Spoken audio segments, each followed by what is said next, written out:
Hello students, welcome to my YouTube channel PCM कक्षा। Guys, आज की इस वीडियो के अंदर मैं आपके लिए लेके आया हूं हमारा जो चैप्टर 1 है फिजिक्स का, क्लास 9th का जो हमारा चैप्टर 1 है मोशन। तो हम स्टार्ट करने वाले हैं। आज का चैप्टर हमारा है मोशन, फिजिक्स का जो हमारा पहला चैप्टर है। इस चैप्टर के अंदर हम जानेंगे मोशन के बारे में, मोशन की प्रॉपर्टीज जानेंगे, मोशन के इक्वेशंस को जानेंगे और बहुत कुछ जानेंगे मोशन के बारे में। लेकिन वीडियो को स्टार्ट करने से पहले जिन दोस्तों ने मेरे चैनल को अभी तक सब्सक्राइब नहीं कराया तो सबसे पहले जाके मेरे चैनल को सब्सक्राइब कर लें और बेल आइकन को दबाएं ताकि जो भी मैं वीडियो अपलोड करूं वो आप लोगों तक पहुंच सके। तो देखो, स्टार्ट करते हैं। मोशन, मोशन नाम से ही पता चल रहा है कि कोई ना कोई चीज ना मूवमेंट करेगी इसके अंदर। सो देखो, हम देखते हैं कि यहाँ क्या होता है हमारा motion. A body is said to be in motion when its position changes continuously with respect to a stationary object taken as a reference point। कहने का मतलब क्या है, अगर एक बॉडी को मोशन में बोलना है ना हमें, तो उसको ना एक पर्टिकुलर एक फिक्स्ड पोजीशन से कंपेयर करना पड़ेगा। जैसे ये देखो, ये जो मेरा पेड़ है, ये जो मैंने पेड़ बनाया है, ये मेरा स्टेशनरी ऑब्जेक्ट है, यानी कि ये क्या है, स्टिल है। ये अपनी पोजीशन से हिल सकता है क्या पेड़? क्या पेड़ चल के चला जाता है कहीं और? नहीं जाता ना। सो ये पेड़ मेरा स्टेशनरी है, ये एक फिक्स पॉइंट पे था। इस पेड़ के साइड में से गाड़ी आई और ये गाड़ी क्या है, मूविंग है। मूविंग है यानी कि इधर की, जिधर मैंने एरो बनाया इधर की तरफ को मूव कर रही है। हाँ, हमने देखा, देखो गाड़ी क्या है, जैसे चलती जाएगी गाड़ी तो यहाँ पे आ जाएगी गाड़ी। After some time car reaches here, गाड़ी आपकी यहाँ आ गई। अब इसका जो गाड़ी की पोजीशन है, जो गाड़ी की पोजीशन है वो पेड़ की रेस्पेक्ट में पोजीशन चेंज हुई कि नहीं हुई? पहले इन दोनों के बीच में इतनी सी दूरी थी, लेकिन अब क्या है, बहुत ज्यादा दूरी हो गई है।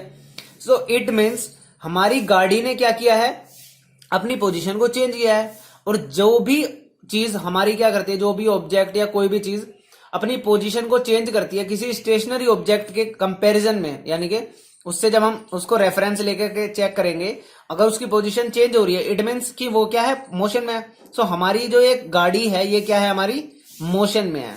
सो इसी चीज को क्या बोला जाता है, हमारा मोशन बोला जाता है। सो आई होप कि ये चीज आपको बहुत अच्छे से क्लियर होगी। अब देखो, अगली टर्म जो हमारी इसके अंदर यूज होती है वो होती है डिस्टेंस। देखो अब डिस्टेंस क्या होता है। The distance travelled by a body is the actual length of the path covered by a moving body irrespective of the direction in which the body travels. यानी कि अगर मैं एग्जांपल लूं, आपने क्या किया, यहां से अपनी जर्नी स्टार्ट करी, आप यहां से इधर गए, यहां से इधर गए, यहां से इधर गए, यहां से इधर गए, यहां से इधर गए। ये आपका फाइनल पॉइंट है, ये आपका इनिशियल पॉइंट था। इनिशियल पॉइंट से फाइनल पॉइंट के बीच तक का जो भी मेरा लेंथ है, ये प्लस ये प्लस ये प्लस ये प्लस ये सारी लेंथ का जो मेरा सम होगा ना, ये जो सारे डिस्टेंस है इनका सम होगा, ये मेरा क्या कहलाता है, डिस्टेंस कहलाता है। यानी कि जितना भी मैंने पाथ कवर्ड किया है किसी भी डायरेक्शन के अंदर किया हो, उस चीज से मुझे फर्क नहीं पड़ेगा। लेकिन जो भी मैंने अपना डिस्टेंस कवर्ड किया है टोटल, यानी कि टोटल जो मैंने ट्रेवल किया है अपना रास्ता, उसी का जो टोटल सम होगा वो हमारा क्या कहलाता है, डिस्टेंस कहलाता है हमारा। सो डिस्टेंस देखो, अब देखो एक एग्जांपल मैंने यहाँ पे लिया हुआ है आपके लिए। इस एग्जांपल के अंदर देखो, यहां पर मेरे पास क्या है, ए से बी गया 4 किलोमीटर गया, बी से सी गया 3 किलोमीटर गया।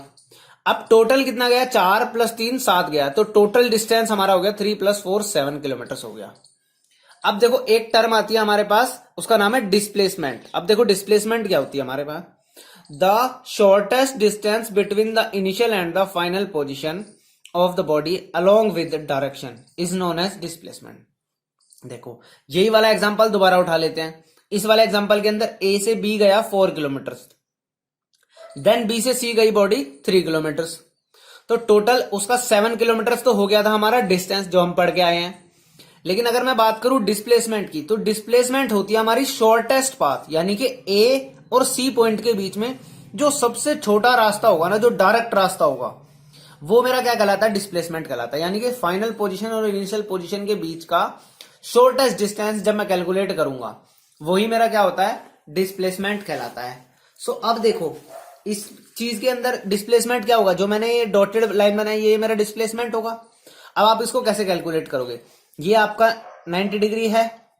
सो आपने प्रॉपर्टी पढ़ी हुई है पाइथागोरस थ्योरम, तो हम क्या करेंगे, इसमें पाइथागोरस थ्योरम लगाएंगे, यानी कि हाइपोटेनस का square equal to this side का स्क्वायर प्लस दिस साइड का स्क्वायर। तो मैंने कर दिया AC होगा हमारा डिस्प्लेसमेंट, मैं बता ही चुका हूं क्योंकि वो शॉर्टेस्ट पाथ है। सो AC का स्क्वायर इक्वल टू क्या आ जाएगा, AB का स्क्वायर प्लस BC का स्क्वायर। यहाँ पे मैंने क्या किया, AB और BC की वैल्यू पुट कर दी। सो इसको मैंने क्या कर लिया, सॉल्व कर लिया। तो 4 का स्क्वायर 16 हो गया और 3 का स्क्वायर 9, दोनों का ऐड किया 25 आ गया। तो AC का स्क्वायर मेरे पास 25 आया। तो यहां से मैंने AC निकाला। AC क्या हो जाएगा मेरा, AC क्या हो जाएगा मेरा, √25 हो जाएगा। और √25 की वैल्यू होती है मेरे पास 5। तो मेरे पास AC की वैल्यू आ गई 5 किलोमीटर। सो अब देखो, इसी पाथ के अंदर डिस्टेंस मेरा था 7 किलोमीटर, लेकिन डिस्प्लेसमेंट मेरी हो गई 5 किलोमीटर। इट मीन्स ये मेरा क्या है, शॉर्टेस्ट है, छोटा पाथ है ना, तो ये मेरा होता है डिस्प्लेसमेंट। अब एक चीज और होती है इसके अंदर, देखो क्या होती है, जो हमारा डिस्टेंस है ना, distance is a scalar quantity as it has only magnitude, but displacement is a vector quantity it is had both magnitude and direction. देखो क्या होता है, अब ये मैंने लिख दिया, डिस्टेंस को मैंने 7 किलोमीटर लिख दिया, तो ये मेरी पूरी करेक्ट रिप्रेजेंटेशन है। 7 किलोमीटर, 7 नंबर को रिप्रेजेंट कर रहा है, तो ये मैग्नीट्यूड दिखा रहा है उस चीज का। अब यहां पे भी मैंने डिस्प्लेसमेंट के अंदर 5 किलोमीटर लिख दिया, ये भी क्या है, ये मेरा मैग्नीट्यूड है। तो दोनों के अंदर मैग्नीट्यूड तो होता ही है, लेकिन डिस्प्लेसमेंट के अंदर हमारे को डायरेक्शन भी दिखानी होती है। जैसे ये इस डायरेक्शन में जा रहा होता है, तो मेरे को मेंशन करना चाहिए था कि लेट सपोज मैं अगर इसको ऐसे बना लू, ये मेरा ईस्ट हो गया, ये मेरा वेस्ट हो गया, east west north and south, और मेरा ये इस डायरेक्शन में था, तो मेरे को डायरेक्शन रिप्रेजेंट करनी चाहिए थी नॉर्थ ईस्ट। तो यहाँ पे जो मेरा आंसर आएगा ना, वो आएगा 5 किलोमीटर नॉर्थ ईस्ट। सो जो 5 किलोमीटर है, ये तो बना मेरा मैग्नीट्यूड, और ये नॉर्थ ईस्ट बनी मेरी डायरेक्शन। सो डिस्प्लेसमेंट एक वेक्टर क्वांटिटी है। वेक्टर क्वांटिटी जो भी क्वांटिटी होगी ना आपकी, उसके अंदर आपका क्या होगा, मैग्नीट्यूड और डायरेक्शन दोनों होगा। सो यही एक चेंज होता है इसके अंदर कि डिस्प्लेसमेंट और डिस्टेंस में क्या फर्क होता है। उसके अंदर डायरेक्शन को इंक्लूड किया जाता है, और हमारा डिस्प्लेसमेंट में तो डायरेक्शन को इंक्लूड कर लिया हमने, लेकिन जो हमारा डिस्टेंस होता है उसके अंदर डायरेक्शन का कोई रोल नहीं होता, उसमें सिर्फ क्या होता है, हमारे पास मैग्नीट्यूड होता है।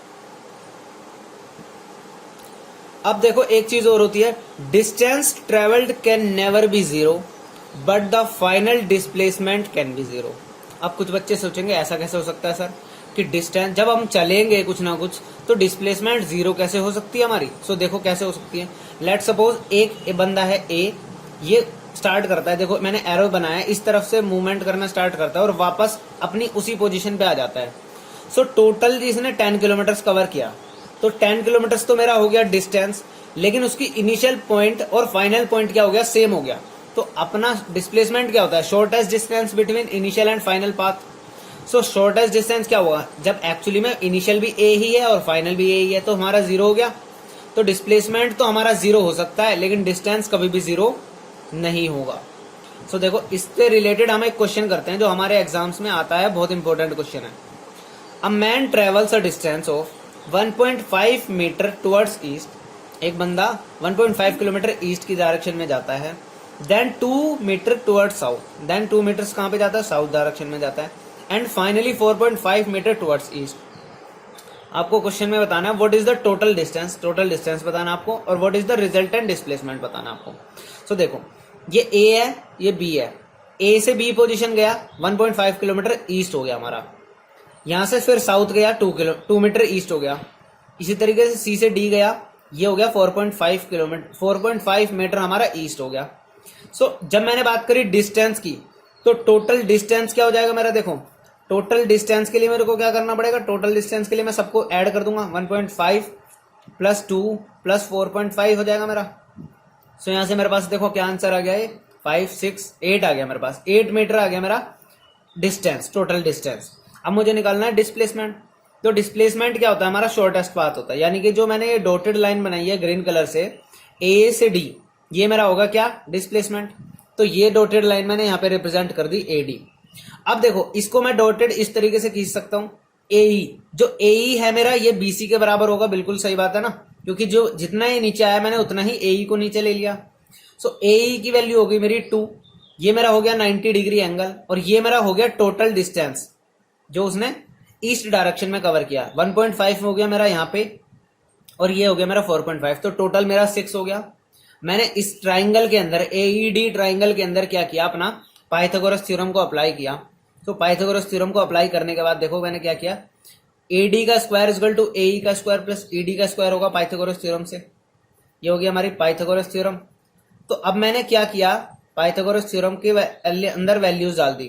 तो मेरी AE की वैल्यू 2 थी और ED की वैल्यू 6 थी। स्क्वायर कर दिया 4 प्लस 6, तो मेरा AD की वैल्यू निकल के आ गई √40 मीटर। तो ये मेरा क्या हो गया, फाइनल डिस्प्लेसमेंट का आंसर आ गया यहां से। अब देखो अगली टर्म है हमारे पास यूनिफॉर्म मोशन। अब देखो ये यूनिफॉर्म मोशन क्या होता है। अब body has a uniform motion if it travels equal distance in equal interval of time no matter how small these time interval. कहने का मतलब देखो क्या है, अगर एक बॉडी 1 सेकंड के अंदर 5 मीटर चली 1 सेकंड के अंदर, और अगले 1 सेकंड के अंदर भी वो 5 मीटर ही चली, और अगले 1 सेकंड के अंदर भी वो 5 मीटर ही चली, इस तरीके से अगर वो चलती जा रही है तो इस तरीके के मोशंस को बोला जाता है यूनिफॉर्म मोशन। सो देखो यूनिफॉर्म मोशन के अंदर हमारा ग्राफ किस तरीके से बनता है, ये मैंने डिस्टेंस को रिप्रेजेंट किया, ये मैंने टाइम को रिप्रेजेंट किया। सो मेरा स्ट्रेट लाइन बनती है, एक स्ट्रेट लाइन बनती है यूनिफॉर्म मोशन का, मेरा क्या हो जाता है, और ये ग्राफ हो जाता है। इसी तरीके से देखो नॉन यूनिफॉर्म मोशन क्या होता है। अब body has non uniform motion if it travels unequal distance in equal interval of time. कहने का मतलब यह है, स्टार्टिंग के 1 सेकंड में तो चला 10, फिर 1 सेकंड में चला वो 5, फिर 1 सेकंड में चला वो 6, तो मतलब कोई उसमें रिपीटेशन नहीं हो रहा, बराबर डिस्टेंस नहीं कवर कर रहा वो हर सेकंड में। तो इस तरीके के मोशंस को क्या बोला जाता है, हमारा नॉन यूनिफॉर्म मोशन बोला जाता है। और देखो इस तरीके का ग्राफ होता है हमारा डिस्टेंस टाइम ग्राफ जो होता है नॉन यूनिफॉर्म मोशन का, उसके अंदर कोई स्ट्रेट लाइन नहीं बनती है, पैराबोला टाइप का हमारी ग्राफ तैयार होता है। अब देखो अगली टर्म है हमारे पास स्पीड। ये स्पीड देखो क्या होती है, आपको पता ही है गाड़ियों में बोलते हैं हम कि हमारी गाड़ी 70 किलोमीटर की स्पीड से चल रही है। सो वो चीज होती है हमारी स्पीड। देखो एक्चुअली में होता क्या है, लेकिन टेक्निकल टर्म्स में देखा जाए तो speed of a body is the distance travelled by it per unit time. कहने का मतलब क्या है, स्पीड है हमारी, अगर जितना आपने डिस्टेंस ट्रेवल किया उसको अगर टाइम से डिवाइड कर दो, यानी कि लेट्स सपोज हमने 120 किलोमीटर डिस्टेंस कवर किया और आप 2 घंटे में उस जर्नी को कवर कर रहे हो, तो आप इसको क्रॉस कर दोगे, हमारी स्पीड क्या आ जाएगी, 60 किलोमीटर पर आवर आ जाएगी। तो इस तरीके से ये होती है हमारी स्पीड, यानी कि डिस्टेंस अपॉन टाइम। और जो स्पीड होता है इसको डिनोट किया जाता है V से, डिस्टेंस को डिनोट करते हैं हम S से, और टाइम को डिनोट करते हैं हम T से। यही चीज मैंने लिखी है, V equal to speed, S equal to distance travelled और T equal to time taken. अब देखो SI यूनिट क्या होगी हमारी टाइम की, स्पीड की SI यूनिट देखो स्पीड की क्या होगी, तो speed equal to distance upon time. तो डिस्टेंस का SI यूनिट क्या होता है हमारे पास, डिस्टेंस का SI यूनिट होता है हमारे पास मीटर। सो मीटर आ गया ऊपर, और नीचे क्या है टाइम, तो सेकंड, तो metre per second. SI unit of speed क्या होगी हमारी, मीटर पर सेकंड होगी। और जो हमारी स्पीड है ना, ये भी क्या है, स्केलर क्वांटिटी है। इसका मतलब क्या है, इसके पास कोई डायरेक्शन वगैरह का रोल नहीं होगा, इसमें सिर्फ क्या होगा, मैग्नीट्यूड देखा जाएगा हमारा सिर्फ। अब देखो अगला टॉपिक, इसके अंदर हमारे को क्या बताना है, एवरेज स्पीड क्या होती है हमारी। ये एवरेज स्पीड क्या है, तो एवरेज स्पीड को देखो, average speed of a body is the total distance travelled divided by the total time taken to cover the distance. Let's suppose आप यहां से हरिद्वार जा रहे हो, आपने क्या करना है, अगर आपने एवरेज स्पीड निकालनी है, आपकी गाड़ी देखो धीरे भी चलेगी और तेज भी चलेगी, कहीं जहां पे ब्रेक मार लगाओगे तो वहां पे गाड़ी की स्पीड स्लो हो जाएगी, जहां पे आप एक्सेलरेट करोगे तो क्या होगा, गाड़ी की स्पीड तेज हो जाएगी। सो इस तरीके से क्या होगा, आपकी गाड़ी की स्पीड फ्लक्चुएट करेगी। लेकिन अगर आपको एवरेज निकालना है तो आप क्या करोगे, टोटल डिस्टेंस जितना भी आपने कवर किया फाइनल पोजीशन और इनिशियल पोजीशन के बीच में, वो डिवाइडेड बाय आपने टोटल टाइम जो भी लिया, तो उससे आपकी गाड़ी की क्या आ जाएगी, एवरेज आ जाएगी। इस तरीके से हम क्या करते हैं, अपनी एवरेज निकाल लेते हैं। अब देखो अगला जो पॉइंट है वो है हमारे पास यूनिफॉर्म स्पीड। अब यूनिफॉर्म स्पीड क्या होती है, a body has a uniform speed if it travels equal distance in equal interval of time. मैंने आपको बताया था कि हर पर्टिकुलर टाइम के बीच, लेट्स सपोज एक घंटे में 60 किलोमीटर गई, अगले 1 घंटे में भी 60 किलोमीटर गई, अगले 1 घंटे में भी 60 किलोमीटर गई, अगर वो सेम डिस्टेंस कवर कर रही है सेम टाइम के बीच में, तो इट मीन्स उसकी जो स्पीड है वो क्या होगी, हमारी यूनिफॉर्म होगी।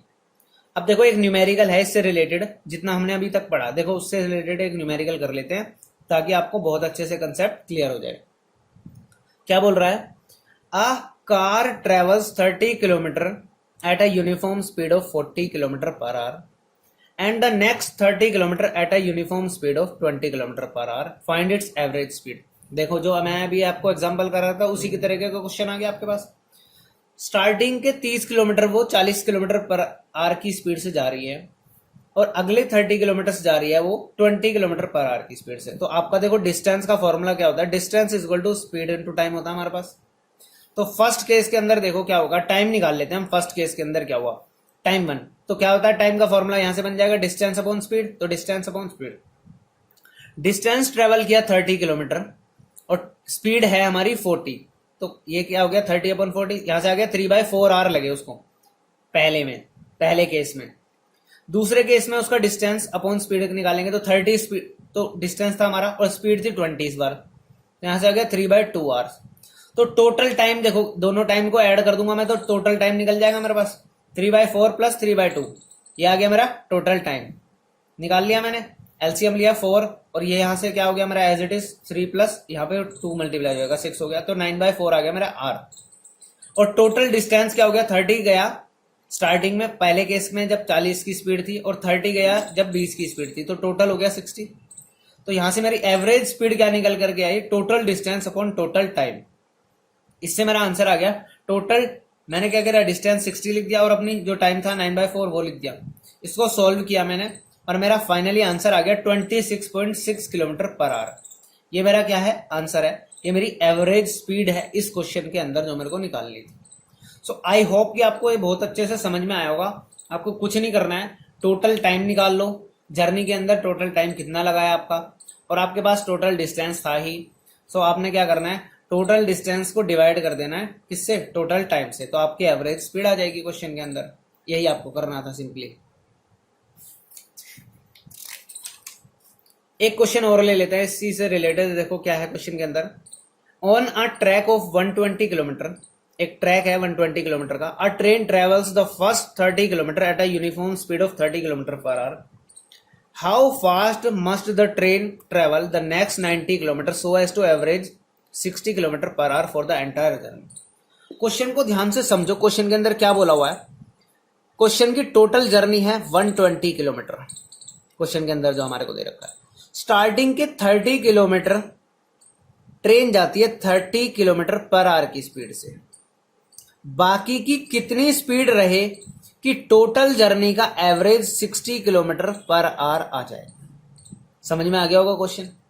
देखो एवरेज स्पीड दे रखी है हमारे को 60 kilometre per our, total distance है हमारे पास 120 किलोमीटर। सो आपको टोटल टाइम निकल जाएगा इससे, टोटल टाइम फॉर जर्नी क्या आ जाएगा, total distance upon average speed. So ये मेरा टोटल डिस्टेंस आ गया 120 और अपॉन एवरेज स्पीड क्या आ गई मेरी 60, तो यहां से मेरे पास टाइम आ गया 2 आवर्स। अब ये 2 आवर्स मेरे टोटल जर्नी के अंदर लगे हैं, तो पहले 30 किलोमीटर के लिए हम टाइम निकाल लेते हैं। देखो क्या है, स्पीड थी 30, डिस्टेंस भी था 30, तो time is equal to distance upon speed से आ जाएगा। ये आ गया मेरा 1 आवर। इट मीन्स बाद के 90 किलोमीटर के लिए मेरे पास जो टाइम बचा वो टोटल टाइम माइनस 1 आवर हो गया, यानी कि 1 आवर बच गया मेरे पास। अब जो ये 1 आवर बचा मेरे पास और डिस्टेंस क्या बचा है मेरे पास 90 बचा है, तो टाइम भी है मेरे पास और क्या है मेरे पास डिस्टेंस भी है, तो स्पीड निकालनी है। तो स्पीड क्या होती है हमारी, डिस्टेंस अपॉन टाइम। तो डिस्टेंस हमारा 90 और टाइम है हमारा 1, तो यहां से मेरे पास आ गया क्या 90 किलोमीटर पर आवर, यानी कि बाद की रिमेनिंग जर्नी के लिए उसको 90 किलोमीटर पर आवर की स्पीड से गाड़ी चलानी पड़ेगी ताकि उसका एवरेज 60 किलोमीटर पर आवर बन जाए। सो आई होप ये क्वेश्चन आपको बहुत अच्छे से समझ में आया होगा। आपको अगर आपको नहीं समझ में आया तो आप इस वीडियो को 2-3 बार देखिए पीछे करके, ताकि आपको ये क्वेश्चन बहुत अच्छे से समझ में आ जाए। अब देखो नेक्स्ट टॉपिक हमारा क्या है इसके अंदर, वेलोसिटी। अब ये वेलोसिटी क्या होती है, जिस तरीके से स्पीड होती है ना, सेम वही चीज होती है वेलोसिटी, बस इसके अंदर क्या होती है हमारी डायरेक्शन भी कंसिडर की जाती है, यानी कि ये क्या है हमारी वेक्टर क्वांटिटी होती है। So velocity of a body is the distance travelled per unit time in a given direction. बस डायरेक्शन ऐड हो गई है, अदरवाइज ये क्या है बिल्कुल स्पीड की तरह ही है। सो वेलोसिटी का फॉर्मूला भी क्या होगा, सेम होगा, distance travelled upon time taken. So v is equal to S by T होगा। v हमारा हो गया वेलोसिटी, s हो गया हमारा डिस्टेंस और t हो गया हमारा टाइम। वेलोसिटी को हम लिख सकते हैं डिस्प्लेसमेंट अपॉन टाइम, क्योंकि इसके अंदर जब डिस्टेंस एक डायरेक्शन में कंसिडर किया गया है तो इसको हम डिस्प्लेसमेंट भी लिख सकते हैं। सो ये हो गया हमारा डिस्प्लेसमेंट अपॉन टाइम। सो यहाँ से SI यूनिट क्या होगी, SI यूनिट तो बिल्कुल सेम होगी स्पीड एंड वेलोसिटी की दोनों की, क्योंकि वेलोसिटी इज इक्वल टू क्या, डिस्प्लेसमेंट अपॉन टाइम। डिस्प्लेसमेंट की SI यूनिट होती है मीटर और टाइम की पर सेकंड। तो क्या हो जाएगा हमारे SI unit of speed and velocity is metre per second. यहां से अगली टर्म देखो हमारे पास क्या है, यूनिफॉर्म वेलोसिटी। तो यूनिफॉर्म वेलोसिटी नाम से ही पता चल रहा है कि सेम सेम चलता रहेगा। देखो क्या है, a body has a uniform velocity if it travels in a specified direction in a straight line and moves over equal distance in equal interval of time। यानी कि equal distance equal interval of time के अंदर cover करता रहे, वो भी straight line के अंदर, तब हमारा क्या होगा, यूनिफॉर्म वेलोसिटी होगी। अब देखो वेलोसिटी चेंज हो सकती है, कैसे कैसे वेलोसिटी चेंज हो रखी है। Velocity changes first by changing direction. अगर आपकी एक बॉडी स्ट्रेट जा रही थी, आप उसकी डायरेक्शन को चेंज कर दोगे ना, तो भी आपकी क्या होगी, वेलोसिटी चेंज हो जाएगी, क्योंकि वेलोसिटी के अंदर डायरेक्शन भी क्या है, बहुत इंपॉर्टेंट है। और बाय चेंजिंग स्पीड, जब आप उसका स्पीड का मैग्नीट्यूड ही चेंज कर दोगे तो भी क्या हो जाएगी, आपकी वेलोसिटी चेंज हो जाएगी। तो दो तरीके हैं हमारे पास, एक तो हम डायरेक्शन चेंज कर दें, या फिर हमारे क्या हो जाए, स्पीड के अंदर ही क्या हो जाए, चेंज हो जाए। तो दोनों तरीके से हमारी वेलोसिटी चेंज हो जाएगी। अब देखो, speed and velocity are not always equal in magnitude. अब कुछ बच्चों के दिमाग में ये चीज आ गई होगी, यार एक सिर्फ डायरेक्शन का फर्क है, अदरवाइज तो दोनों क्या है, बिल्कुल सेम ही है। तो देखो ऐसा कुछ नहीं है, हमारी जो स्पीड और वेलोसिटी है ना, इनके मैग्नीट्यूड भी चेंज हो सकते हैं। देखो कैसे, एग्जांपल से समझाता हूँ। ये हमारा होम है, ये मैंने होम बनाया है, ये एक शॉप है। मैं इधर से चला, 100 मीटर के दूर शॉप है, और मैंने 50 सेकंड्स टाइम लिया। मैं वापस आया, 100 मीटर मैंने फिर से कवर किया, और 50 सेकंड्स मैंने फिर से लिए। सो मेरा टोटल डिस्टेंस क्या हो जाएगा, देखो टोटल डिस्टेंस हो गया मेरा 100 प्लस 100, यानी कि 100 गया मैं और 100 आया, तो 200 मीटर हो गया मेरा टोटल डिस्टेंस। टोटल टाइम मैंने कितना लिया, 50 प्लस 50, यानी कि 100 सेकंड हो गया मेरा टोटल टाइम। सो स्पीड निकालता हूं मैं, speed equal to distance upon time हो गया मेरा। टोटल डिस्टेंस हो गया मेरा 200 अपॉन में 100 हो गया मेरे पास टाइम, तो मेरे पास 2 मीटर पर सेकंड की एवरेज स्पीड आ गई, मेरी स्पीड आ गई। अगर मैं बात करूं वेलोसिटी की, तो वेलोसिटी का मैंने अभी फॉर्मूला पढ़ा, डिस्प्लेसमेंट अपॉन टाइम। तो डिस्प्लेसमेंट तो मेरा हुआ ही नहीं, क्योंकि मैं यहां से चला था और फाइनली मैं यहीं पर आ गया। सो मेरी इनिशियल और फाइनल पोजीशन क्या है, सेम है। और जब इनिशियल और फाइनल पोजीशन मेरी सेम होगी, तो मेरे पास क्या हो जाएगा, डिस्प्लेसमेंट की वैल्यू 0 हो जाएगी। तो डिस्प्लेसमेंट हो गया मेरा 0 और टाइम मेरा लगा 100 सेकेंड। सो मेरा फाइनली आंसर आ गया 0 मीटर पर सेकेंड। तो एवरेज देखो, मैंने जो बताना चाहा था कि मैग्नीट्यूड चेंज हो सकता है स्पीड और वेलोसिटी के बीच में। सो अब देखो, average speed of a body can never be 0 but the average velocity can be 0। सो आपकी एवरेज स्पीड कभी भी 0 नहीं होगी, लेकिन आपकी एवरेज वेलोसिटी 0 हो सकती है, क्योंकि वो किस चीज पे डिपेंड करती है, इनिशियल और फाइनल पोजीशन पे डिपेंड करती है, और डायरेक्शन पे डिपेंड करती है। अब देखो नेक्स्ट टॉपिक है हमारा एक्सेलरेशन। नाम से ही पता चल रहा होगा कि कोई चीज एक्सेलरेट होगी, यानी कि स्पीड उसके अंदर चेंज होगी, वेरी जरूर होगा कुछ ना कुछ। तो देखो क्या होता है, the rate of change of its velocity with time is called acceleration of a body. यानी कि एक बॉडी की स्पीड के अंदर चेंज होना, वेलोसिटी के अंदर चेंज होना टाइम के रेस्पेक्ट में, उसको बोला जाता है एक्सेलरेशन। तो एक्सेलरेशन का फॉर्मूला भी इसी से बन जाएगा, acceleration is equal to change in velocity upon time taken for change. जितने टाइम के लिए, जितना टाइम लगा ना चेंज होने के लिए, वो टाइम भी हमारा डिवाइड कर देगा। सो एक्सेलरेशन हो गया हमारा चेंज। देखो कैसे होगा, वेलोसिटी के final velocity minus initial velocity, ये क्या हो गया, चेंज हो गया ना वेलोसिटी के अंदर, अपॉन में टाइम टेकन। एक्सेलरेशन को हमने ए से डिनोट करते हैं, फाइनल वेलोसिटी को हम वी से डिनोट करते हैं, इनिशियल वेलोसिटी को हम यू से डिनोट करते हैं, और टाइम टेकन को हम टी से डिनोट करते हैं। सो यहां से मेरे पास एक्सेलरेशन का फॉर्मूला आ गया, A is equal to we minus you upon T. ये मेरा क्या आ गया, एक्सेलरेशन का फॉर्मूला आ गया। ए से मेरा हो गया एक्सेलरेशन, वी से हो गया मेरा फाइनल वेलोसिटी, यू से हो गया मेरा इनिशियल वेलोसिटी, टी से हो गया मेरा time taken for change in velocity. अब बात करते हैं हम एसआई यूनिट की। सो एसआई यूनिट ऑफ एक्सेलरेशन क्या हो जाएगा, देखो खुद ही बनाओ। ए इज इक्वल टू, ऊपर क्या है, वेलोसिटी है। सबसे पहले आपको वेलोसिटी का एसआई यूनिट पता होना चाहिए। वेलोसिटी का हमारा एसआई यूनिट होता है मीटर पर सेकंड, और नीचे भी क्या है, टाइम है। तो यहां से मेरे पास क्या आ जाएगा, मीटर पर, ये भी सेकंड था, तो metre per second square. So यहां से एक्सेलरेशन की एसआई यूनिट मेरी बन गई मीटर पर सेकंड स्क्वायर। अब देखो एक्सेलरेशन ऑफ यूनिफॉर्म वेलोसिटी का क्या होगा, लेट सपोज एक बॉडी है, वो सेम स्पीड से जा रही है 60 60 60 60, उसकी कांस्टेंट स्पीड चल रही है। सो इनिशियल वेलोसिटी और फाइनल वेलोसिटी क्या होगी इस बॉडी की, सेम हो गई। सो v माइनस यू दोनों सेम है तो ऊपर वाली टर्म हो जाएगी जीरो। तो ऐसे बॉडी की एक्सेलरेशन क्या होती है हमारी, जीरो होती है। तो एक्सेलरेशन ऑफ यूनिफॉर्म वेलोसिटी क्या होती है हमारे, हमेशा जीरो होती है। अब देखो बात करते हैं यूनिफॉर्म वेलोसिटी की, यूनिफॉर्म एक्सेलरेशन की। ये क्या होता है हमारा यूनिफॉर्म एक्सेलरेशन। यूनिफॉर्म एक्सेलरेशन क्या होता है, a body has a uniform acceleration if it travels in a straight line, straight line में ट्रेवल करे, and its velocity increases y equal amount in equal interval of time. यानी कि fix time, हर second में वो अगर same speed में change आ रहा है, सो आपका क्या होगा, वो हमारा क्या हो जाएगा, यूनिफॉर्म एक्सेलरेशन हो जाएगा। यानी कि एक सेकंड बाद वो 5 स्पीड बढ़ रही है, अगले सेकंड में फिर 5 बढ़ रही है। इस तरीके से अगर सेम स्पीड बढ़ती जा रही है ना टाइम के अकॉर्डिंग, सो हमारा वो यूनिफॉर्म एक्सेलरेशन हो जाएगा। और एक नॉन यूनिफॉर्म एक्सेलरेशन क्या होगा, a body has a non uniform acceleration if its velocity increases by unequal amount in equal interval of time. Time तो सेम रहेगा, हर सेकंड का कवर करेंगे, लेकिन स्पीड क्या होगी, कभी 10 बढ़ रही है, कभी 50 बढ़ रही है, कभी घट रही है। इस तरीके के हो गया वो नॉन यूनिफॉर्म एक्सेलरेशन। अब एक टर्म आती है इसके अंदर, रिटार्डेशन। अब देखो रिटार्डेशन क्या होता है हमारा, if the velocity of a body increases the acceleration is positive. एक वेलोसिटी बढ़ रही है बॉडी की तो एक्सेलरेशन होगा पॉजिटिव, लेकिन अगर स्पीड घट रही है सोचो, and if velocity of a body decreases the acceleration is negative. अगर स्पीड कम हो रही है, माइनस में जा रही है, सो हमारा क्या हो जाता है, एक्सेलरेशन नेगेटिव हो जाता है। और इस नेगेटिव एक्सेलरेशन को क्या बोला जाता है, रिटार्डेशन। यानी कि जब भी स्पीड हमारी, ब्रेक लगाए, कोई बॉडी चल रही थी उसमें ब्रेक अप्लाई किए, उसकी स्पीड धीरे धीरे धीरे धीरे कम होती चली जाती है, सो उसको बोला जाता है हमारा रिटार्डेशन। ये टर्म होती है हमारी, क्या होती है, रिटार्डेशन। यानी कि negative of acceleration is retardation. अब बात करते हैं हम, यहां से सबसे इंपॉर्टेंट टॉपिक स्टार्ट हो जाता है हमारा इस चैप्टर का, equations of uniformly accelerated motion. So laws of motion बोलते हैं इनको, ये हमारे लिए बहुत इंपॉर्टेंट है। तो सबसे पहले हम स्टार्ट करते हैं फर्स्ट लॉ ऑफ मोशन से।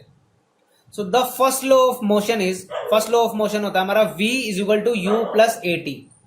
v is equal to you plus A T होता है। It gives the velocity acquired by a body in time t। यानी कि एक बॉडी थी, उसके अंदर वेलोसिटी बढ़ी, सो उसने कितनी वेलोसिटी ले ली टाइम t के अंदर, ये आपको निकालना है। सो देखो क्या करते हैं हम, कंसिडर कर लेते हैं। Consider a body having initial velocity u। एक बॉडी थी जिसकी इनिशियल स्पीड क्या थी, u थी। Suppose it is subjected to a uniform acceleration. Suppose उसके अंदर क्या हुआ, यूनिफॉर्म एक्सेलरेशन हुआ। यूनिफॉर्म एक्सेलरेशन हुआ कितना, a एक्सेलरेशन हुआ। So that after t time के बाद उसकी फाइनल स्पीड क्या बन गई, फाइनल वेलोसिटी क्या बन गई, v बन गई। सो अब देखो एक्सेलरेशन का फॉर्मूला पता है क्या होता है, acceleration is equal to v minus you upon t होता है हमारे पास। सो यहां से देखो क्या आ गया, ये क्रॉस मल्टीप्लाई हो गया, a t is equal to we minus u हो गया मेरे पास। सो यहां से मैंने निकाल लिया v, v is equal to क्या हो जाएगा, ये u उधर जाएगा, पॉजिटिव हो जाएगा, तो u प्लस ए टी।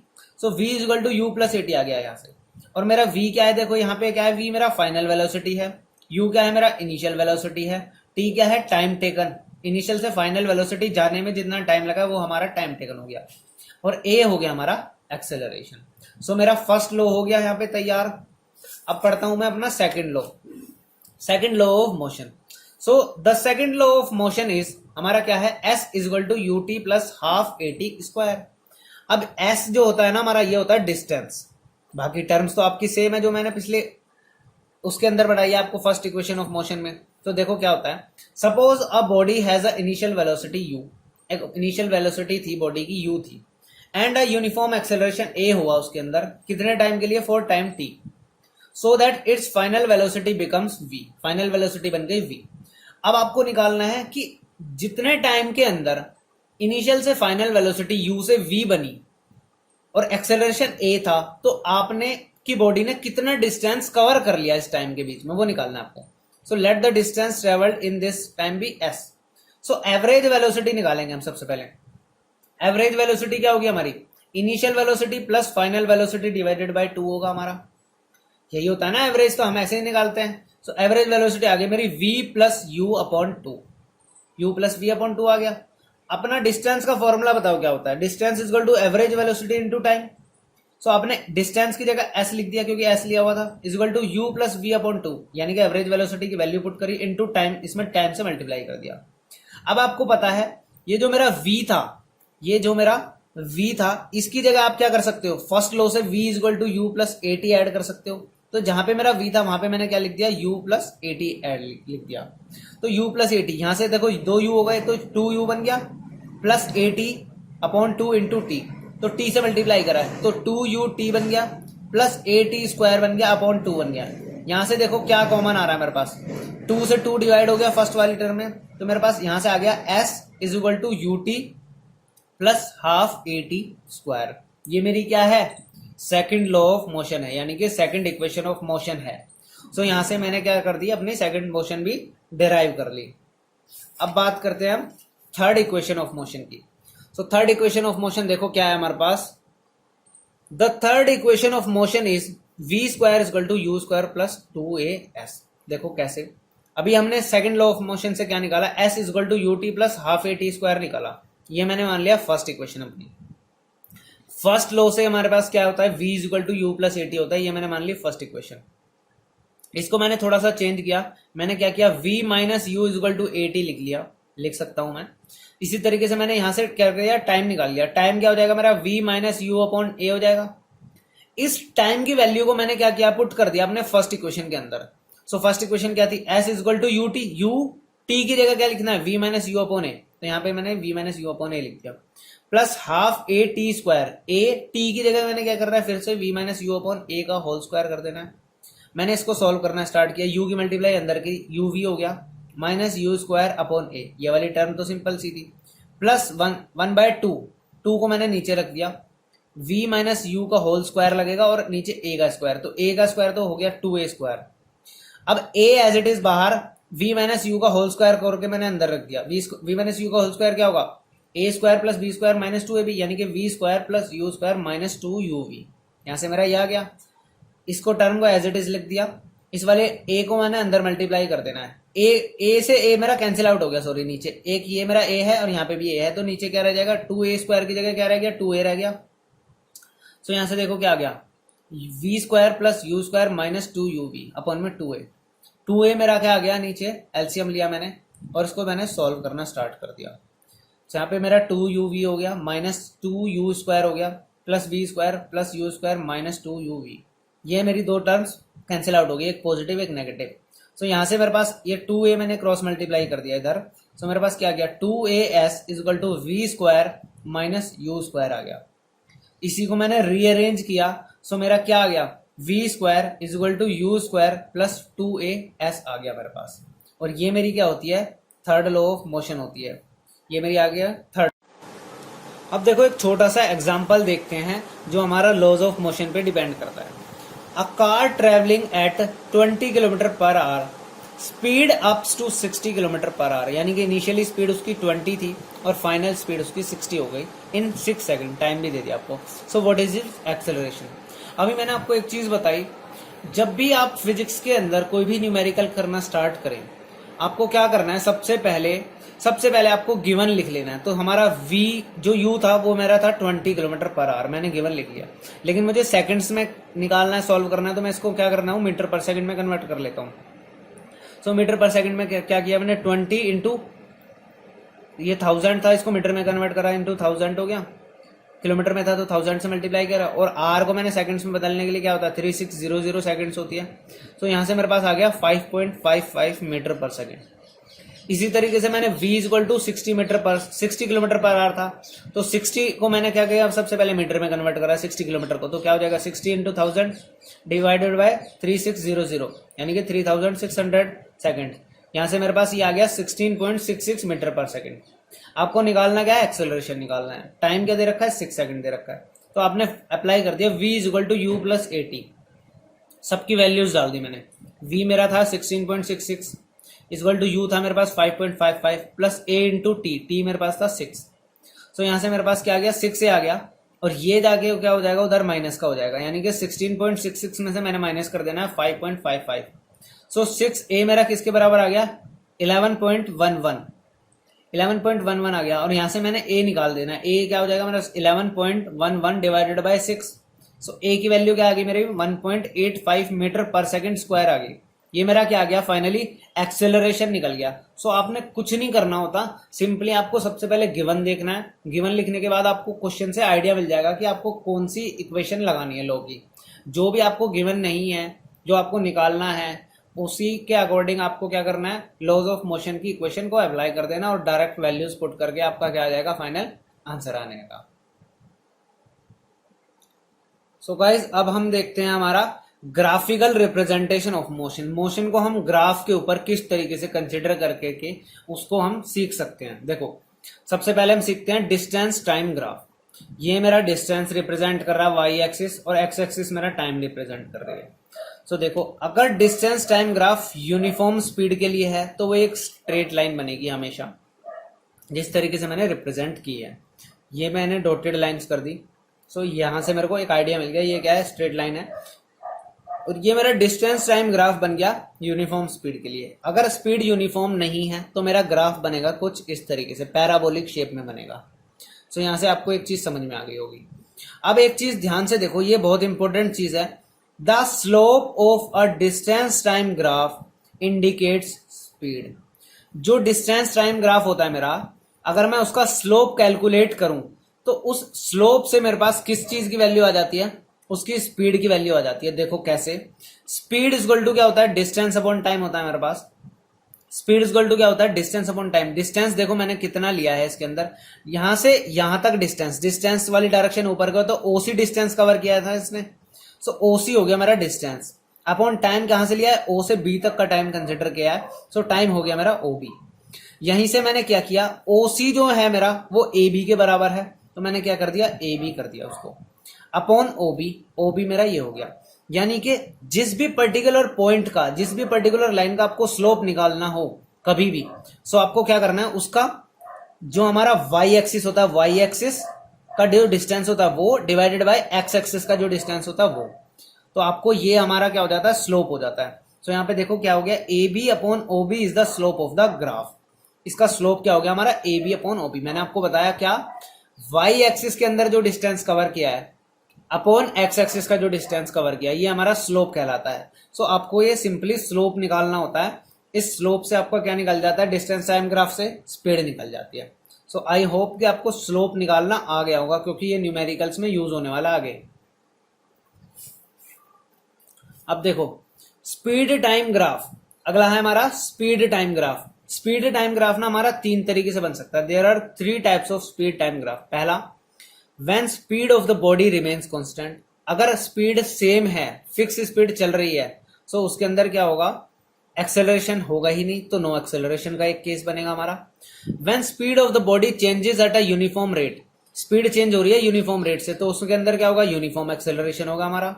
इस तरीके से एक होगा हमारा when speed of the body changes in a non uniform way, यानी कि हमारा क्या होगा, नॉन यूनिफॉर्म एक्सेलरेशन होगा। सो हमारे को इसमें 3 केस पढ़ने हैं स्पीड टाइम ग्राफ के अंदर।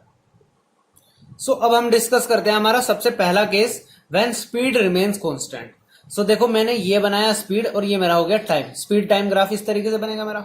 स्पीड की वैल्यू 0 से a तक मेरी स्पीड है, इनिशियल स्पीड थी कुछ, लेकिन वो स्पीड चेंज नहीं हो रही, वो कंटिन्यूसली वही स्पीड जा रही है। तो मेरा क्या बनेगा, एक पैरेलल लाइन जैसा ग्राफ बनेगा। किसके पैरेलल लाइन बनेगा, एक्स एक्सिस के पैरेलल बनाएगा मेरा एक ग्राफ, और इसी को बोला जाता है कांस्टेंट स्पीड, यानी कि इसके अंदर एक्सेलरेशन नहीं हुआ। अब देखो क्या होता है हमारा, स्पीड एट सी, जो सी पॉइंट पे स्पीड है वो क्या है, हमारी सी बी है, और वही हमारी इनिशियल स्पीड थी, क्या थी, ओ ए थी। तो यहां से तो आ गई स्पीड। टाइम एट सी, सी पोजीशन पे जाने के बाद भी टाइम क्या है, ओ सी हो गया हमारा टाइम। सो स्पीड का फॉर्मूला होता है मेरा डिस्टेंस अपॉन टाइम, और डिस्टेंस से मेरा क्या बन गया, स्पीड इनटू टाइम। तो डिस्टेंस इक्वल टू हो गया स्पीड इनटू टाइम। स्पीड मेरे पास है ओ ए और टाइम है मेरे पास ओ सी, तो दोनों की प्रोडक्ट मेरे पास क्या आ जाएगा, दोनों का प्रोडक्ट मेरे पास डिस्टेंस देगा। इट मीन्स, और आपको पता है ये जो मेरा ओ ए बी सी है, ये मेरा क्या है, रेक्टेंगल है, और रेक्टेंगल का मेरा एरिया क्या होता है, लेंथ इनटू ब्रेड्थ होता है।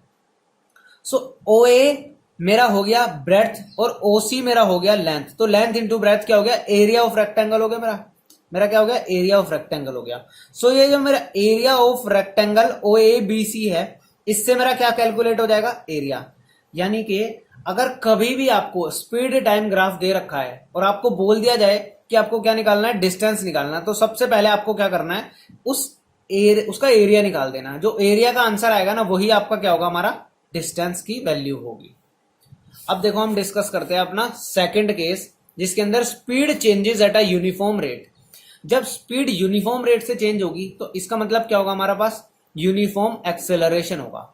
ये मेरी स्पीड, ये मेरा टाइम, तो यूनिफॉर्म एक्सेलरेशन होगा इस तरीके से मेरा।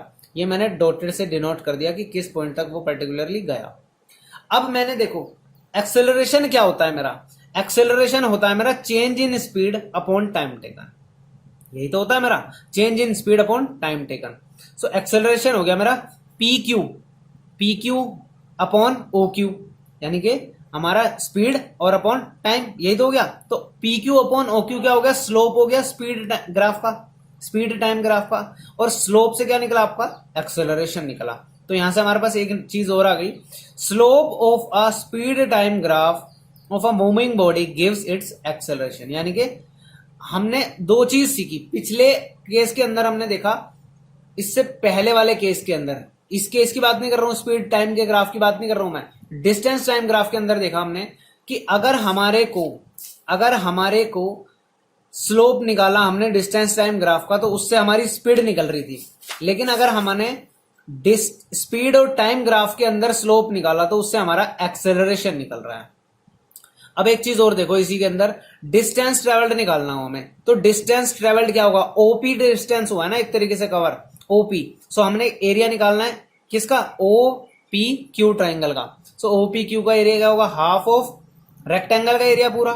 सो हाफ ऑफ रेक्टेंगल का क्या हो जाएगा, हाफ बेस इंटू हाइट होता है ना राइट ट्राइंगल का, तो क्या हो जाएगा, half into O Q into P Q की जगह मैं लिख सकता हूं ओ आर, तो वही चीज मैंने यहां पे लिख दिया है। सो हाफ बेस हाइट से आप इसका एरिया निकाल लोगे और इसका एरिया हमारे को क्या दे देगा, डिस्टेंस ट्रेवल्ड दे देगा हमारे पास।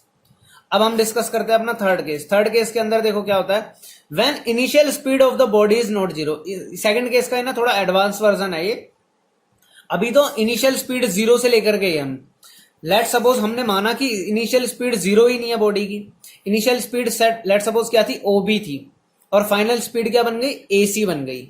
सो अब ये क्या हुआ, यूनिफॉर्म एक्सेलरेशन तो हुआ इसके अंदर, लेकिन इसके अंदर देखो डिस्टेंस ट्रेवल्ड निकालना हो, तो आप लोगों को क्या करना पड़ेगा, डिस्टेंस ट्रेवल्ड बीसी के अंदर देखना पड़ेगा हमारे को। सो अब हमारे को पता है डिस्टेंस ट्रेवल्ड के लिए हमारे को क्या करना होता है, एरिया निकालना होता है फिगर का। सो अब हम एरिया किसका निकालेंगे, ये जो ट्रेपीजियम बना हुआ ना ओ बी सी ए, इस ट्रेपीजियम का एरिया निकालेंगे। तो area of trapezium O B C A. अब एरिया ऑफ ट्रेपीजियम का होता है हमारा sum of parallel side into distance between them, half of sum of parallel side into distance between them. तो सबसे पहले तो हाफ से मल्टीप्लाई कर दिया, सम ऑफ पैरेलल साइड क्या है मेरी, ओबी और एसी है, तो ओबी प्लस एसी मेरा आ गया पैरेलल साइड्स का सम, और into height distance between them, यानी कि ओ ए हमारा डिस्टेंस हो गया, तो इनटू ओ ए अपॉन 2। तो यहां से मेरे पास क्या बन गया, एरिया निकालने का फॉर्मूला बन गया मेरे पास, क्योंकि ट्रेपीजियम का एरिया क्या होता है हमारा, sum of parallel sides into distance between them into 1/2। So ये मेरा आ गया डिस्टेंस ट्रेवल्ड। अब देखो तीसरा केस है हमारा, जो थर्ड एंड लास्ट केस है, उसके अंदर क्या है हमारा, speed changes at a uniform rate, non uniform rate, यानी कि स्पीड वेरी करेगी, यूनिफॉर्मली इंक्रीज नहीं होगी। तो देखो स्पीड है मेरे पास, यहां पर मेरे पास है टाइम। सो इस तरीके का ग्राफ बनता है मेरा, पैराबोलिक टाइप का ग्राफ बनता है, और ये हमारी क्या होती है, नॉन यूनिफॉर्म एक्सेलरेशन होती है यहां से। अब इससे रिलेटेड देखो मैं आपको एक न्यूमेरिकल कराता हूं, जिससे आपका ये पुराना जो अभी हमने कंसेप्ट पढ़ाया मैंने आपको, ये आपको बहुत अच्छे से क्या हो जाएगा, क्लियर होने का। अब देखो study the speed time graph, आपको ग्राफ दिया हुआ है, स्पीड टाइम का ग्राफ दे रखा है और आपको आंसर करना है।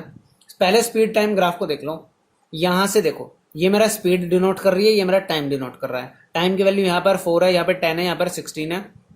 स्पीड है मेरी 1 2 3 4 5 6 तक। सबसे पहले बॉडी ओ ए कवर करती है, ओ ए की फॉर्म में जाती है हमारी स्पीड, फिर ए बी की फॉर्म में स्पीड जाती है, और फिर बी सी की फॉर्म में स्पीड आती है। क्वेश्चन देखो, what type of motion is represented by O A B C and A C, ये तीनों बताना है आपको। फिर बोला फाइंड एक्सेलरेशन, थर्ड पार्ट में बोला कैलकुलेट रिटार्डेशन, फोर्थ पार्ट में बोला find out distance between A to B. सबसे पहले देखो हमसे पूछा गया पहले के अंदर ओ ए क्या रिप्रेजेंट कर रहा है। सो ओ ए हमारा देखो क्या है, स्पीड टाइम के बीच में जो होता है ये क्या होता है, एक्सेलरेशन डिनोट कर रहा है। किस तरीके का एक्सेलरेशन दिखा रहा है ये, uniform acceleration. So O A represent uniform acceleration हो गया। अब ए बी देखो, ए बी क्या है, यहाँ पे स्पीड आके फिक्स हो गई, यानी कि 6 स्पीड जा रही है कंटिन्यूसली, तो क्या हो गई, कांस्टेंट स्पीड हो गई, यानी कि नो एक्सेलरेशन का केस हो गया है। तो यहाँ पे क्या आ गया, नो एक्सेलरेशन। इसी तरीके से बी सी, स्पीड क्या हो रही है, धीरे धीरे कम हो रही है, तो ये मेरा क्या हो जाएगा, ये मेरा क्या हो जाएगा, ये रिप्रेजेंट कर रहा है मेरा यूनिफॉर्म रिटार्डेशन। ये मेरा क्या कर रहा है, रिटार्डेशन, यानी कि स्पीड कम हो रही है धीरे धीरे। बी पार्ट के अंदर कैलकुलेट एक्सेलरेशन, एक्सेलरेशन मेरी क्या है, ओ ए है, तो मैंने क्या करना है, स्लोप निकाल देना ओ ए का। स्लोप निकालना मैंने आपको बताया था, ओ ए का स्लोप कैसे निकलेगा, वाई एक्सिस की वैल्यू इसकी अपॉन एक्स एक्सिस की। सो वाई एक्सिस क्या है मेरा, ये मेरा ए डी हो गया वाई एक्सिस, अपॉन में ओ डी हो गया मेरा एक्स एक्सिस। तो 6/4 वैल्यूज पुट कर दी मैंने, तो ये आगे से मेरा आ गया एक्सेलरेशन की value 1.5 metre per second square. ऐसे आपको रिटार्डेशन में करना है, रिटार्डेशन निकालना आपको। बीसी में क्या हो रहा है, रिटार्डेशन होता है, तो आप किसका भी क्या करोगे, स्लोप निकालोगे, वाई एक्सिस की वैल्यू अपॉन एक्स एक्सिस की वैल्यू, यानी कि बीई अपॉन ईसी। तो बीई की वैल्यू क्या है, 6 है, और ईसी की वैल्यू भी क्या है हमारे पास, ये 10 है, यहां से 16 है, तो कितना बढ़ेगा, 6, तो अपॉन 6, तो 6/6, ये मेरा क्या हो गया, 1 मीटर पर सेकंड स्क्वायर। ये मेरा क्या आ गया, रिटार्डेशन आ गया। अब आपको निकालना है distance from A to B, यानी कि यहां से यहां तक के बीच में डिस्टेंस कितना ट्रेवल किया होगा। मैंने आपको बताया था डिस्टेंस ट्रेवल निकालने के लिए आपको क्या करना होता है, एरिया निकालना होता है। सो आप एरिया क्या निकालोगे, ए बी ई डी का एरिया निकाल दोगे, ये वाला एरिया निकाल दोगे, तो उससे आपका क्या आ जाएगा, डिस्टेंस आ जाएगा। सो आप निकाल दो, क्या होता है रेक्टेंगल का एरिया, लेंथ इंटू ब्रेड्थ, तो आपने क्या करना है, D E into A D कर दोगे आप। तो मैंने वही वैल्यू कर दी, D E into A D. 6 मेरी डी की वैल्यू होगी, 4 से 10 तक 6 हो गया, और ए डी की वैल्यू तो है ही 6, तो 6 इंटू 6 क्या हो गया, 36। तो 36 मीटर कवर किया होगा उसने ए से बी पॉइंट तक। तो ये क्या हो गया आपका न्यूमेरिकल। आई होप ये आपको बहुत अच्छे से समझ में आया होगा। जिन दोस्तों को ये अभी तक समझ में नहीं आया, वो इस क्वेश्चन को 2 से 3 बार देखना, वीडियोस को पीछे करके देखो, आपको ये चीज़ बहुत अच्छे से समझ में आ जाएगी, क्योंकि मैंने अभी आपको कंसेप्ट समझाया था इसी से रिलेटेड। अगर आपको ये आ गया तो आपको किसी भी क्वेश्चन में कोई प्रॉब्लम नहीं आने वाली फिर आगे। अब देखते हैं हम अपना अगला टॉपिक, जिसका नाम है derive equations of motion by graphical method. अभी आपने को मैंने जो ग्राफिकल मेथड के जो मैंने लॉज ऑफ मोशन की इक्वेशंस डिराइव करना सिखाया था, वो हमारा एल्जेब्रिक मेथड से था। अब मैं आपको लॉज ऑफ मोशन सिखा रहा हूं अपना ग्राफिकल मेथड से।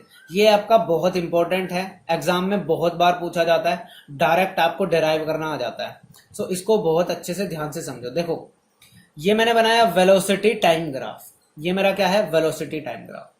इसके अंदर मैंने ओ ए इनिशियल स्पीड ली है, यानी कि बॉडी 0 की स्पीड से स्टार्ट नहीं हो रही है, बॉडी के पास एक इनिशियल स्पीड है ओ ए, जो हमारी क्या है, यू है। इनिशियल स्पीड क्या है हमारी, यू है। बॉडी यूनिफॉर्म एक्सेलरेशन करती है अपनी बॉडी के अंदर, एक्सेलरेशन करके बी पॉइंट पे पहुंचती है, और फाइनली स्पीड उसकी हो गई बीसी। बीसी उसकी फाइनल स्पीड होगी, और वो क्या है, वी है। कितनी स्पीड है, वी है। ओसी जो टाइम टेकन लिया हुआ है वो टी सेकंड्स लिया हुआ है। कितना टाइम लिया हुआ है, टी टाइम लिया हुआ है। सो अब देखो इसको हम डिराइव कैसे करेंगे। सबसे पहले हमारे को डिराइव करनी है first v equal to you plus A T. देखो कैसे होगा, the body has an initial velocity u, ये मैं आपको बता ही चुका हूं, एट पॉइंट ए पॉइंट पे इनिशियल वेलोसिटी उसकी u है, and then its velocity changes at a uniform rate from A to B. अब उसकी बॉडी की यूनिफॉर्म एक्सेलरेशन हो रही है, ए से बी में उसकी फाइनल स्पीड क्या बन गई, देखो फाइनल वेलोसिटी उसकी बन गई v, और उसने कितना टाइम लिया, टी टाइम लिया।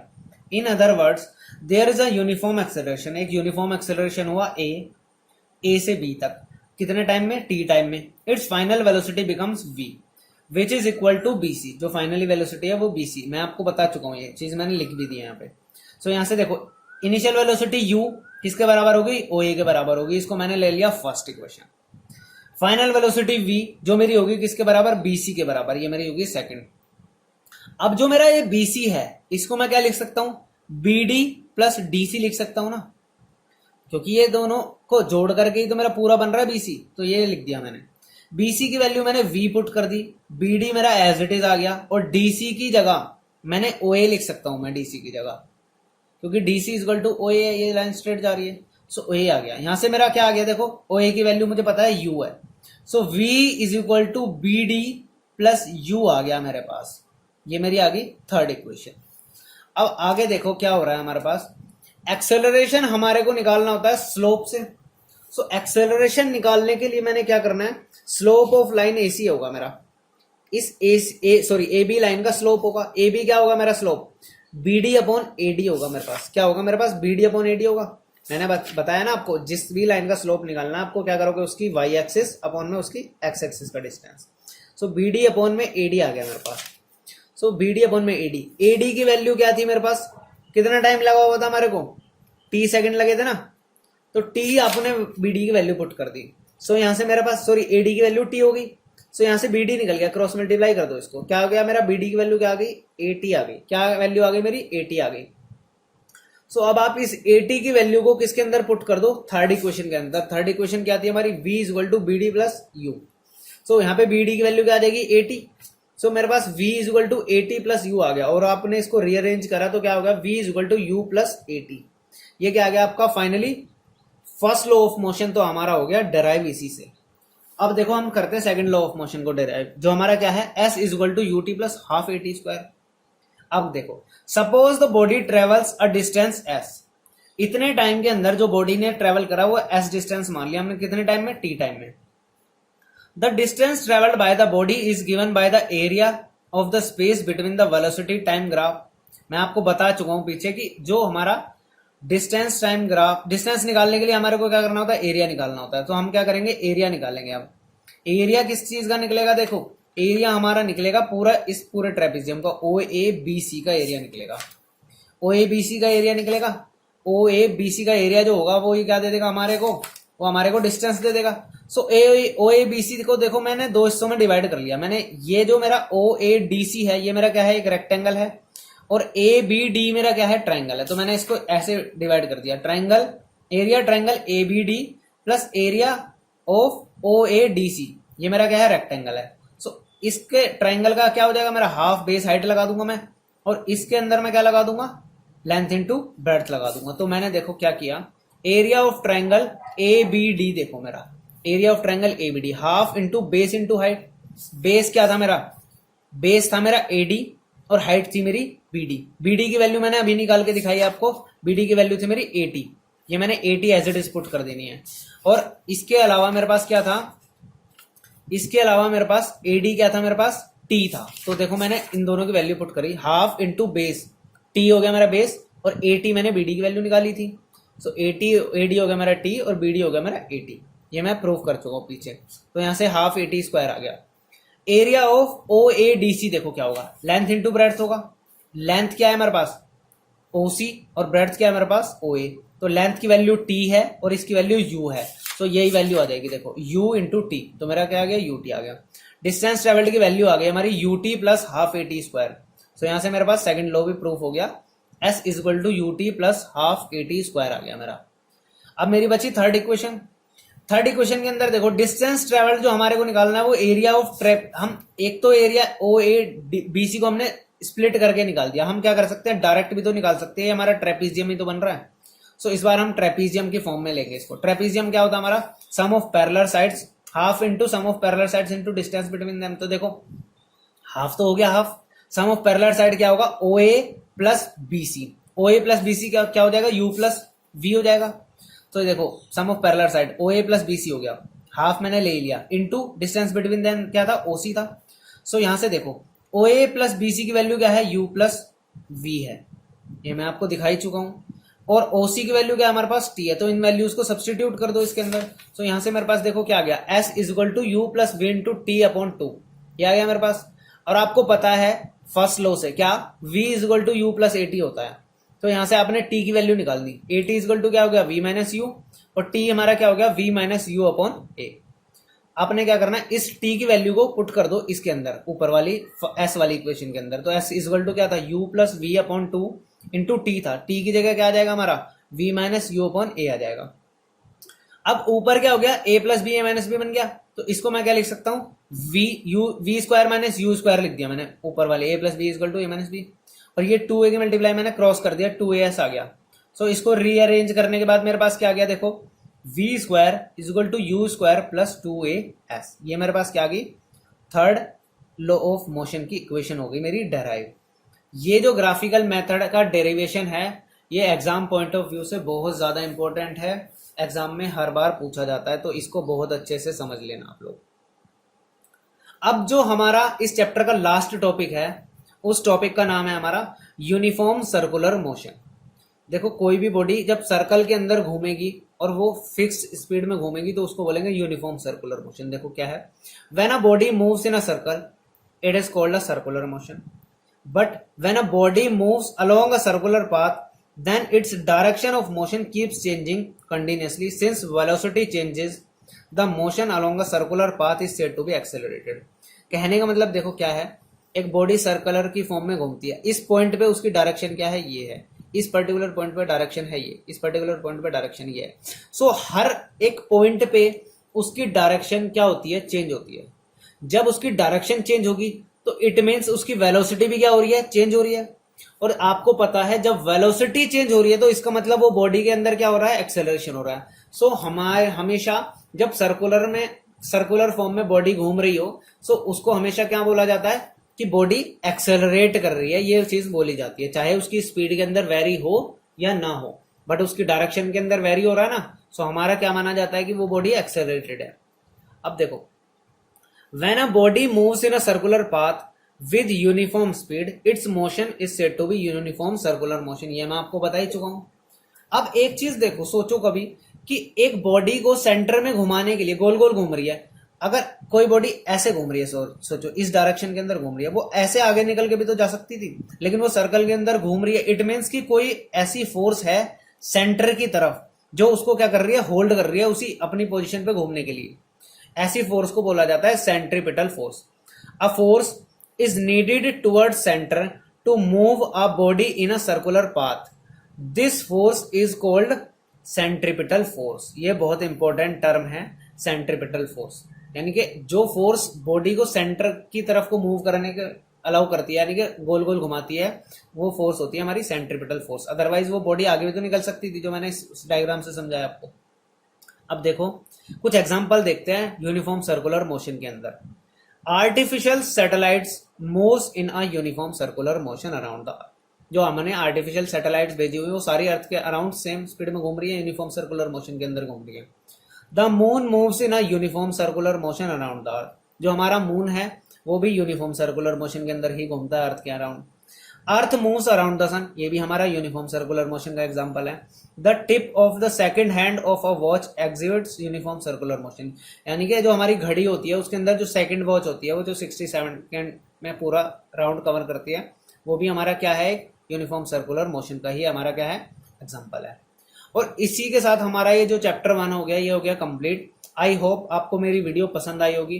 जिन दोस्तों को मेरी वीडियो पसंद आई है वो आगे की वीडियोस के लिए प्लीज मेरे चैनल को सब्सक्राइब कर लें और बेल आइकन को दबाएं, ताकि जो भी मैं वीडियो अपलोड करूं वो आप लोगों तक पहुंच सके। Thank you.